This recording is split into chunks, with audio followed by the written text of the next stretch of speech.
नमः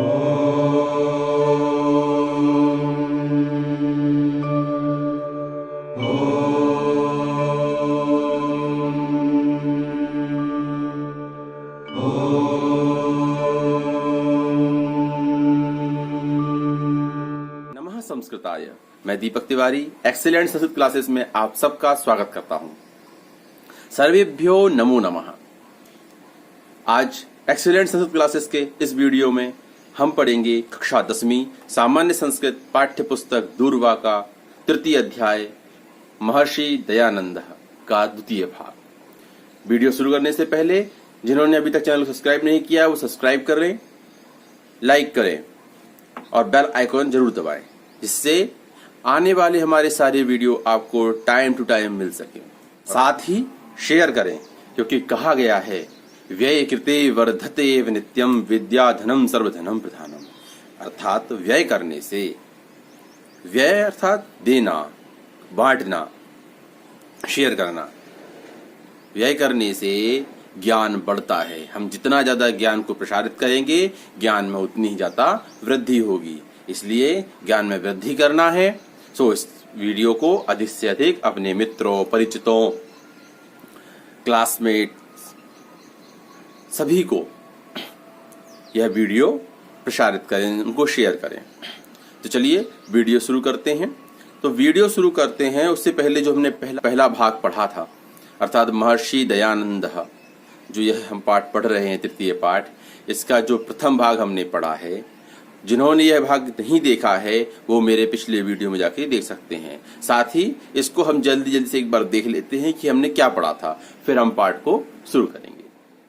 भारतीय संस्कृति विश्व की सबसे प्राचीन संस्कृतियों में से एक है। समय समय पर भारत में अनेक महापुरुषों ने जन्म लिया है, अवतार लिया है और भारतीय संस्कृति को उसके उच्चतम शिखर पर पहुंचाया है। महर्षि दयानंद उन्हीं महर्षियों में से, उन्हीं महापुरुषों में से एक है। महर्षि दयानंद सरस्वती का जन्म 12 फरवरी 1824 ईस्वी में गुजरात प्रदेश में ब्राह्मण परिवार में हुआ था। इनका जन्म, महर्षि दयानंद सरस्वती के जन्म का नाम मूलशंकर था। मूलशंकर जब 16 वर्ष के हुए तब उनकी बहन का देहांत हो गया। इस घटना से परिवार बहुत दुखी था कि 3 वर्ष के उपरांत ही उनके चाचा का भी देहांत हो गया, अर्थात मूलशंकर के चाचा का देहांत हो गया। ये दो घटनाओं से परिवार पूरा शोकाकुल था, व्यथित था, दुखी था। अपने परिवार को इस तरह को देखते हुए, व्याकुल, व्यथित और शोकाकुल देखते हुए, साथ ही संसार की नश्वरता को देखते हुए मूलशंकर के मन में विचार आया कि मैं किस तरह से अमरता को प्राप्त करूं, मैं किस तरह से अमर हो पाऊंगा। यह विचार वह कर रहे थे कि इसी विचार में उन्होंने एक दिन अपना घर भी छोड़ दिया और एक देश से दूसरे देश भ्रमण की ओर निकल गए, एक स्थान से दूसरे स्थान, और वहां पर शिक्षा प्राप्त करने लगे। व्याकरण, वेदांत आदि ग्रंथों की, शास्त्रों की शिक्षा प्राप्त की, साथ ही विशेष रूप से योग पद्धति की भी शिक्षा उन्होंने प्राप्त की। इसी ज्ञान प्राप्ति के समय महर्षि दयानंद मूलशंकर नर्मदा नदी के तट पर स्वामी पूर्णानंद सरस्वती से मिले। पूर्णानंद सरस्वती से मिलने पर वह इतने प्रभावित हुए कि उन्होंने, मूलशंकर ने, स्वामी पूर्णानंद सरस्वती से सन्यास की दीक्षा ली। अब मूलशंकर दयानंद सरस्वती हो चुके थे। सन्यास ग्रहण करने के उपरांत दयानंद सरस्वती मथुरा पहुंचे। वहां पर स्वामी ब्रजानंद से, जो प्रज्ञा चक्षु थे, अति विद्वान थे, उनसे उन्होंने अनेक शास्त्रों की शिक्षा ग्रहण करी। शिक्षा ग्रहण करने के उपरांत, विद्या समाप्ति के उपरांत, उनके गुरु ने कहा कि वत्स, भारत जो यह है यह अंधकार में डूबा हुआ है, अज्ञानता रूपी अंधकार में डूबा हुआ है। सो तुम जाओ और अंधकार को, इस अज्ञानता रूपी, अशिक्षा रूपी अंधकार को हटाओ और हमारे ऋषियों द्वारा जो ज्ञान प्रसारित किया गया था, जो शास्त्र प्रसारित किए गए थे, जो शास्त्रों में ज्ञान था, उसको पुनः प्रसारित करो और वेद की ज्योति को पुनः प्रकाशित करो। इस प्रकार यह प्रथम भाग था। आइए अब हम चलते हैं द्वितीय भाग की ओर। जो पाठ शेष रह गया था उसको आज हम पूर्ण करते हैं। आइए।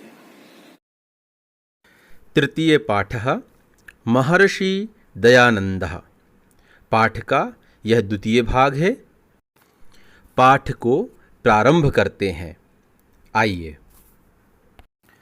दयानन्दोऽपि गुरोराज्ञां शिरसि कृत्वा पादौ प्रणम्य आशीषं च गृहीत्वा एतद्देशवासिनः मानवान् अविद्यान्धकारात् उद्धर्तुं कार्यक्षेत्रे समागतः। अर्थात दयानंदोपि अर्थात दयानंद भी गुरु की आज्ञा को सिर पर रखकर, पैरों में प्रणाम करके और आशीर्वाद ग्रहण करके इस देश के वासियों मानवों को अज्ञानता के अंधकार से उबारने के लिए कार्यक्षेत्र में आ गए। गुरोराज्ञां पालयन् देश समाजयोः उन्नत्यै निरन्तरं भारतीय संस्कृतेः प्रचारम् अकरोत्। गुरु की आज्ञा पालन करते हुए देश और समाज की उन्नति के लिए निरंतर भारतीय संस्कृति का प्रचार किया। पाखंडोन्मूलनाय वैदिक धर्मस्य च पुनः संस्थापनाय अयं संपूर्ण देशे बभ्राम। अर्थात आडंबर, दिखावे को दूर करने के लिए और वैदिक धर्म की फिर से स्थापना करने के लिए इन्होंने संपूर्ण देश में भ्रमण किया। सामाजिक कुप्रथानां निवारणाय एषः आर्य समाजस्य स्थापनां कृतवान्। अर्थात समाज की गलत प्रथाओं को दूर करने के लिए इन्होंने आर्य समाज की स्थापना की। महर्षिः विधवा अबलानां दलितवर्गाणां गवां च उद्धाराय सदैव प्रायतत। अर्थात महर्षि ने विधवा स्त्रियों, दलित वर्गों और गायों के उद्धार के लिए सदैव प्रयास किया। स्वातंत्र्य भावनापि प्रथमम् अनेनैव महर्षिणा अस्माकं हृदयेषु जागरिता। अर्थात स्वतंत्रता की भावना भी सबसे पहले इन महर्षि के द्वारा हमारे हृदयों में जगाई गई। नानाविधानि दुखानि सोढ्वापि नायं कर्तव्य विमुखो जाता।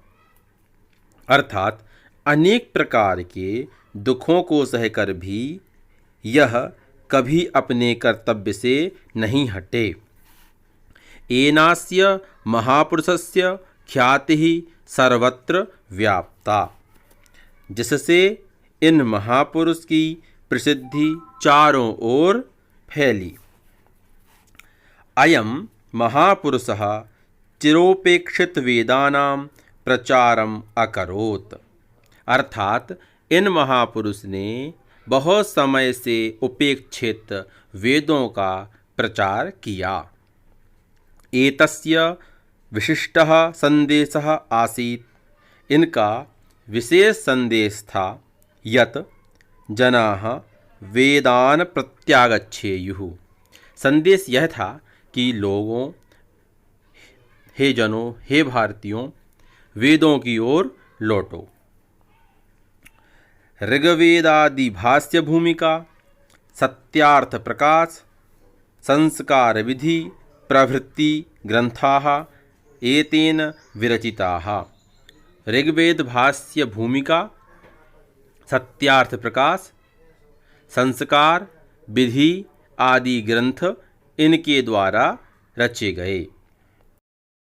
अक्टूबर मासे 30 दिनांके 83-तमे ईस्वीये वर्षे एषः भौतिकशरीरं विहाय यशः शरीरेणामरो अभवत्। शरीरेण अमरो अभवत् अर्थात अक्टूबर महीने में 30 तारीख को सन 1883 ईस्वी में यह भौतिक शरीर को छोड़ यश रूपी शरीर से अमर हो गए अर्थात स्वर्गवासी हो गए। महर्षि दयानंदः सत्यस्य धैर्यस्य ब्रह्मचर्यस्य च मूर्तिरासीत्। महर्षि दयानंद सत्य धैर्य और ब्रह्मचर्य की मूर्ति थे। एतस्य चरितं सदैव भारतीयानां कृते अनुकरणीयम् अस्ति। इनका चरित्र सदा भारतीयों के लिए अनुकरण करने योग्य है। एतादृशाः महात्मानः सर्वदा वन्द्या अविस्मरणीयाश्च भवन्ति। अर्थात इस प्रकार के महापुरुष सदा वंदनीय और न भूलने योग्य होते हैं। यहाँ पर आपका यह गद्यांश पूर्ण हुआ। अब आइए इस पठित गद्यांश से हम कुछ महत्वपूर्ण पद देखते हैं। इसमें संधि प्रत्यय और अव्यय को हम देखेंगे, उनका अन्वेषण करेंगे। तो चलिए शुरू करते हैं। सर्वप्रथम हम अव्यय देखेंगे, उसके उपरांत हम संधि देखेंगे और अंत में हम प्रत्यय देखेंगे। आइए चलते हैं अव्यय की ओर। आइए गद्यांश में अब हम देखेंगे अव्यय। प्रथम है दयानंदोपि, इसमें अपि, उसके बाद चा, चा, पुनः चा, सदैव, एव, न, सर्वत्र, प्रति, चा, सदैव, सर्वदा, चा। गद्यांश में आए हुए अव्ययों को हमने देखा। अब आइए चलते हैं संधि की ओर। गद्यांश में संधि पदों को अब हम देखेंगे, संधि पदों का हम अन्वेषण करेंगे। गद्यांश में प्रथम संधि है दयानंदोपि। गुरुराज्ञाम् एतद्देशवासिनः अविद्यान्धकारात् गुरोराज्ञाम् पाखण्डोन्मूलनाय सदैव प्रथममनेनैव महर्षिणास्माकं सोढ्वापि एनास्य चिरोपेक्षितवेदानां प्रत्यागच्छेयुः। 83-तमे शरीरेणामरो अभवत्। मूर्तिरासीत् सदैव अविस्मरणीयाश्च।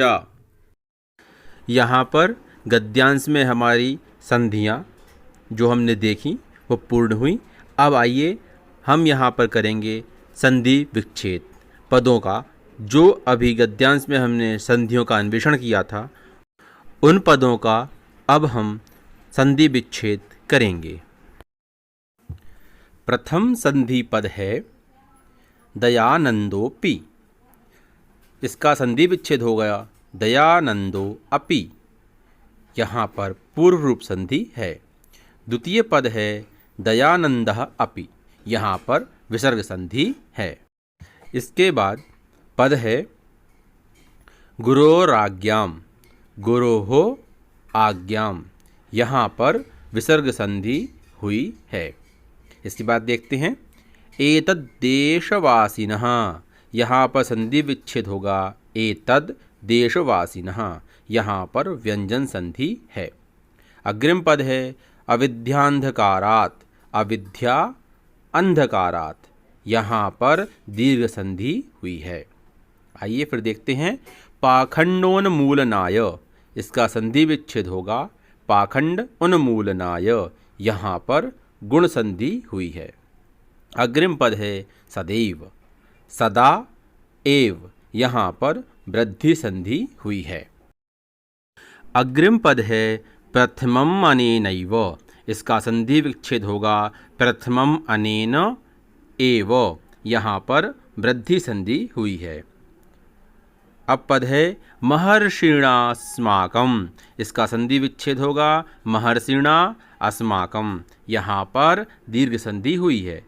अब देखते हैं अग्रिम पद एनास्य, एन अस्य, यहाँ पर भी दीर्घ संधि हुई है। चलिए अब देखते हैं अग्रिम पद चिरोपेक्षित वेदानाम, चिर उपेक्षित वेदानाम, यहाँ पर गुण संधि हुई है। प्रत्यागच्छेयुः, प्रति आगच्छेयुः, यहाँ पर यण संधि हुई है। त्रशीत्योत्तराष्टादशशततमे, त्रशीति उत्तराष्टादशशततमे, यहाँ पर यण संधि हुई है। शरीरेणामरो अभवत्, यहाँ पर संधि विच्छेद हुआ है शरीरेण अमरो अभवत्। शरीरेण अमरो, यहाँ पर दीर्घ संधि हुई है। अमरो अभवत्, यहाँ पर पूर्व रूप संधि हुई है। आइए अग्रिम पद देखते हैं मूर्तिरासीत, मूर्ति ही आसीत, यहाँ पर विसर्ग संधि हुई है। अब देखते हैं अग्रिम पद सदैव, सदा एव, सदैव, यहाँ पर वृद्धि संधि हुई है। अवस्मरणीयाश्च, अवस्मरणीयाः च, यहाँ पर भी विसर्ग संधि हुई है। यहाँ पर आपकी संधियाँ पूर्ण हुई। अब आइए पठित गद्यांश में हम प्रत्ययों का अन्वेषण करेंगे। प्रथम पद है कृत्वा, कृत्वा में अक्त्वा प्रत्यय है। द्वितीय पद है प्रणम्य, इसमें ल्यप प्रत्यय है। उद्धर्तुम, इस पद में तुमुन प्रत्यय है। कृतवान, यहाँ पर अक्तवतु प्रत्यय है। भौतिकम, यहाँ पर ठक प्रत्यय है। विहाय, यहाँ पर ल्यप प्रत्यय है। इस प्रकार आपके यहाँ पर प्रत्ययान्वेषण पूर्ण हुए। साथ ही आपका यहाँ पर तृतीय पाठ महर्षि दयानंदः का द्वितीय भाग भी पूर्ण हुआ और यह अध्याय भी पूर्ण हुआ। इस अध्याय में आपको जो भी पठन संबंधी समस्याएं आ रही हों वो आप मुझसे कमेंट में पूछ सकते हैं। पाठ का अग्रिम अभ्यास भाग मैं शीघ्र ही लेकर आऊँगा। तब तक प्रसन्न रहें, स्वस्थ रहें। वंदे मातरम, जय हिंद।